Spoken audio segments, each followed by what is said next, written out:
Hello friends, ओसप coding के channel पर आपका हार्दिक स्वागत है। दोस्तों, आज हम बात कर रहे हैं जावा सेटअप की with visual studio code. Normal Java program को हम नोटपैड में टाइप करते हैं, अदर एडिटर में टाइप करते हैं और वहाँ पर उसको कंपाइल और रन करने की प्रैक्टिस करते हैं। लेकिन जब आप आईडीज़ का यूज़ करते हो तो कई पॉपुलर आईडीज़ आपको डेवलपमेंट में सपोर्ट देती हैं। विजुअल स्टूडियो कोड एक लाइट वेट आईडी है।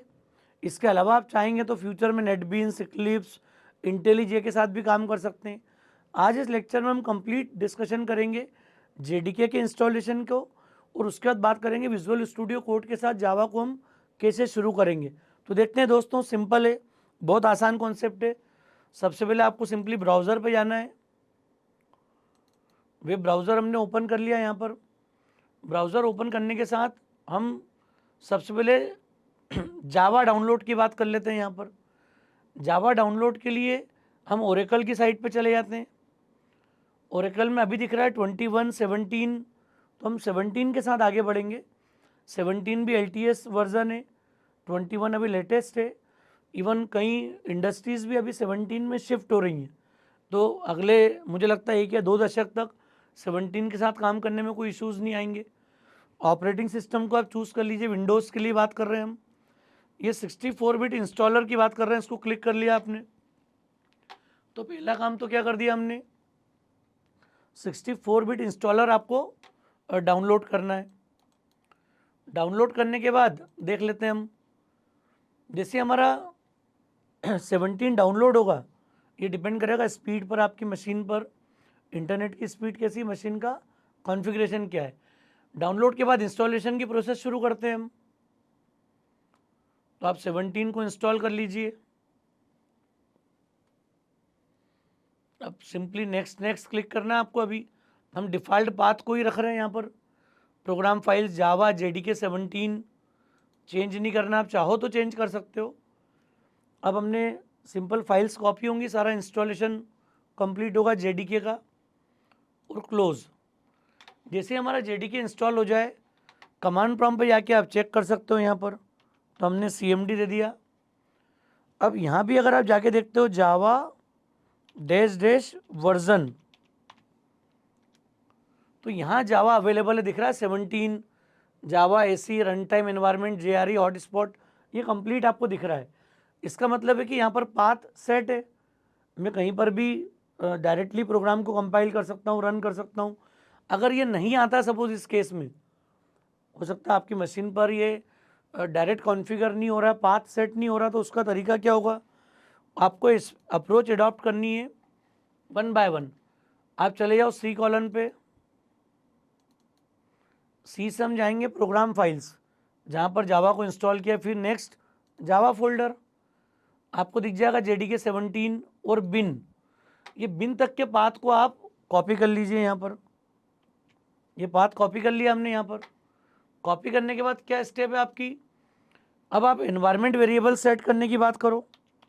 तो हमने सर्च किया environment variable, edit the system environment variable, click करोगे आप, यहाँ आ गए हम एनवायरनमेंट वेरिएबल्स पे। इसमें हमने पाथ को सिलेक्ट करा, नीचे देखो आप, ये इसको एडिट कर रहा हूँ मैं।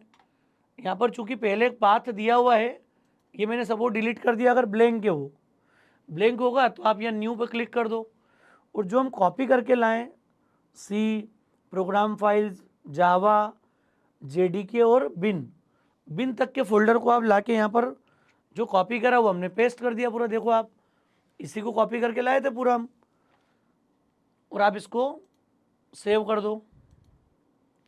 जैसे काम ओके हो जाए, तो अगर आपको सपोज ये डायरेक्ट नहीं आ रहा है, तो आप जाके पाथ सेट कर दो। पाथ सेट करना इसलिए ज़रूरी है कि हम किसी भी डायरेक्टरी में, ड्राइव में जाकर अगर जावा प्रोग्राम्स को लिखते हैं तो कहीं से भी इसको कंपाइल कर पाएंगे। भले ही आपका जो JDK का इंस्टॉलेशन एक्चुअल कहाँ पर है, वो प्रोग्राम फाइल्स, जावा, JDK उस फोल्डर में पूरा, लेकिन हम अगर सपोज D या E ड्राइव में अपनी कुछ फोल्डर बना के प्रोग्रामिंग करना चाहते हैं, तो वहाँ भी आप कोड रन कर पाओगे। तो ये बेसिक नीड है जावा कॉन्फ़िगर करने की। अब हम बात करेंगे यहाँ पर जावा के बाद नेक्स्ट डिस्कस करते हैं हम VS कोड को इंस्टॉलेशन देख लेते हैं अपन। हमने दे दिया VS कोड डाउनलोड। अब विजुअल स्टूडियो कोड को डाउनलोड करना है तो क्या होगा, विंडोज क्लिक करेंगे यहाँ पर,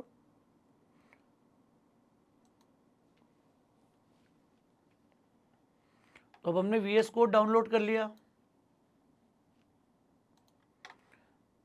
डाउनलोड करने के बाद क्या काम है, आप देख लो, ये वीएस कोड की सेटअप फाइल हमारे पास आ गई है अब। अरे पहले हमने 17 को डाउनलोड किया, फिर उसको इंस्टॉल किया, कॉन्फ़िगर कर लिया पाथ सेट करके। अब विजुअल स्टूडियो कोड के सेटअप पे क्लिक कर लो आप।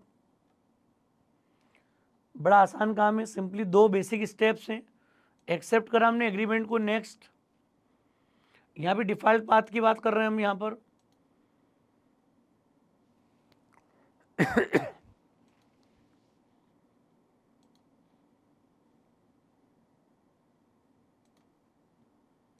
और इंस्टॉल कर लिया। तो ये बेसिक इंस्टॉलेशन की अप्रोच है, थोड़ा सा टाइम लगना है, हार्डली 1 मिनट अप्रॉक्सीमेट।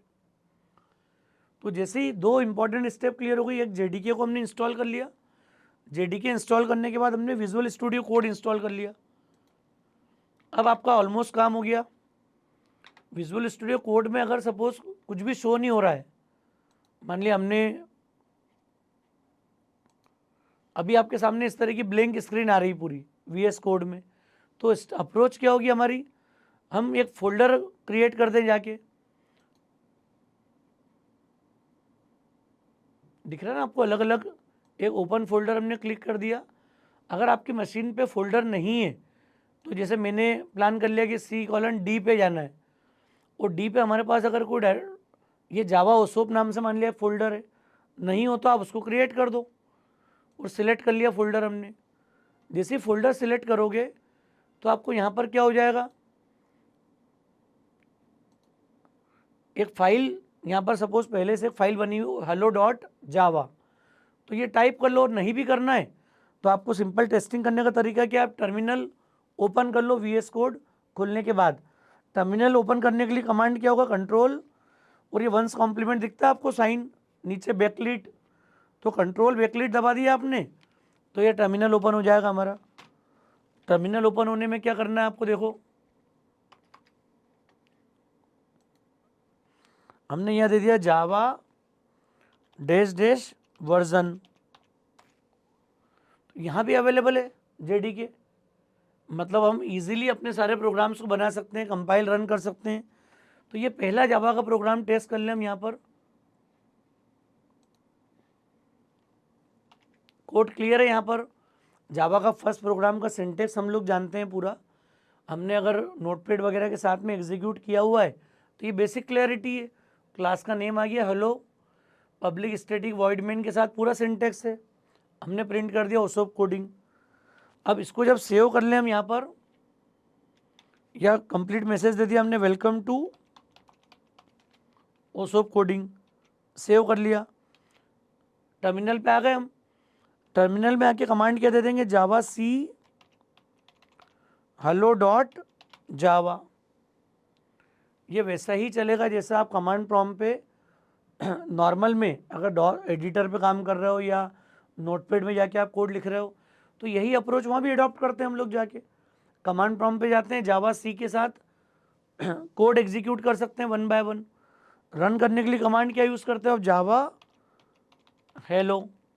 अच्छा ये ज़रूर ध्यान रखना है कि ये केस सेंसिटिव, अगर स्मॉल में एच लिख दूंगा मैं तो ये एरर है। देखो आप, could not load main class hello, क्योंकि जब कंपाइल होगा प्रोग्राम तो जिस नाम से आप क्लास फाइल बना रहे हो यहाँ पर, इसी नाम से एग्जैक्ट क्लास फाइल बनेगी, एच कैपिटल।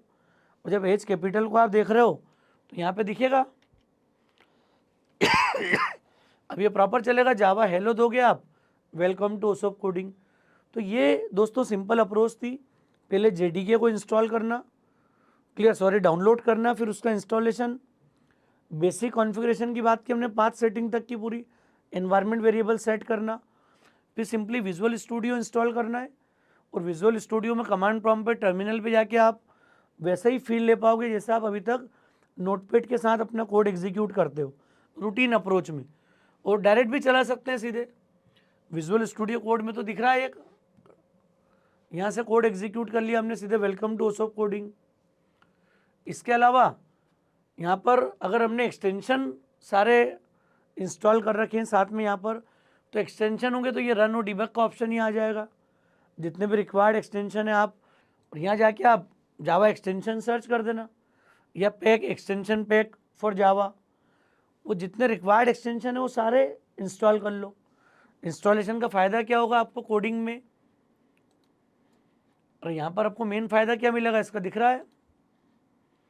एक तो ये रन डिबग का ऑप्शन आ जाएगा यहाँ पर, प्लस आगे जब भी आप कोड लिख रहे हो और सपोज मैंने ये आपको फास्ट कोडिंग का एक एडवांटेज मिलेगा। यहाँ पर हमने आके दे दिया PSVM, तो ये पब्लिक स्टैटिक वॉइड में हमारा टाइप हो गया। एस आउट लिख दिया हमने, system dot out dot println type हो गया। ये एडवांटेज आपको मिलेगा। तो इंटेलिजेंस का भी एडवांटेज मिल जाएगा आपको, पूरा लंबा बार बार टाइप नहीं करना पड़ेगा जो बॉयलर प्लेट की बात आती है। हालांकि उसकी सेटिंग भी अलग से होती है कि डेली आप मिनिमम कितना कोड लिखना चाहते हो तो उतनी जेसन फाइल को आप अपडेट कर सकते हो जाके। तो दोस्तों इतना ज़रूरी है। पहला प्रोग्राम हमने कंपाइल रन करके देख लिया, कैसे जावा को विजुअल स्टूडियो कोड के साथ हम लोग चलाएंगे। आने वाले सारे प्रोग्राम में इस अप्रोच को अडॉप्ट करेंगे हम। अब आगे जो जावा की बची हुई हमारी स्टेप्स होंगी, जितना जावा का कोड आप लिखोगे तो उम्मीद करेंगे कि अब विजुअल स्टूडियो कोड के साथ हम आगे बढ़ने की शुरुआत करेंगे। मुझे उम्मीद है दोस्तों लेक्चर ठीक लगा हो तो फ्रेंड्स को ज़रूर शेयर कीजिएगा। उसो कोडिंग को अगर आपने सब्सक्राइब नहीं किया है तो मेरा रिक्वेस्ट है चैनल को सब्सक्राइब जरूर करें। Thanks a lot.